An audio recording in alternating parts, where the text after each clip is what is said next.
শুভ সকাল বন্ধুরা, আজকে হচ্ছে রোববার। আর এই যে দেখো পুজো টুজো দিয়ে আর কোনো ভিডিও হয়নি, একদম বিকেলবেলা চলে আসলাম। এই যে দুজন মিলে যাচ্ছি, টুকটুকির মধ্যে বসে আছি। তো চলো যাই, তোমরা সঙ্গে থাকো।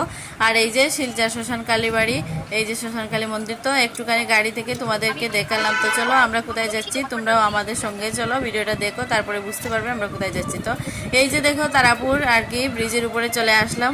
আর আমরা যে জায়গায় যাচ্ছি আর কি ওইখানে এসে গেছি। এসে এই যে অনেকক্ষণ গল্প টল্প করে চাটা খেলাম, খেয়ে তারপর দেন আবার বাড়ির উদ্দেশ্যে রওনা দিলাম। তো একটুখানি শপিং মলে আর কি ঘুরে টুরে আসার সময় তারপর একদম এই যে বাড়ি চলে আসলাম। এসে রান্না বান্না করবো। এই যে সমস্ত কিছু সবজি কাটাকুটি আর কি করেছি, এইগুলো সজনে ডাঁটা, বেগুন বড়া করেছিলাম, আরও কি করেছিলাম মিক্স সবজি। তো এই যে তরকারি হয়ে যাচ্ছে। তো এই যে এবার খাওয়া দাওয়া করবো, বেগুন ভাজা, নিরামিষ সবজি আর কি, মিক্স সবজি, আর সজনে ডাঁটা তরকারি, গরম ভাত। তো চলো আজকের ভিডিওটা এখানেই শেষ করছি। তো আমরা কোথায় গিয়েছিলাম ফুল ভিডিও চ্যানেলে আছে।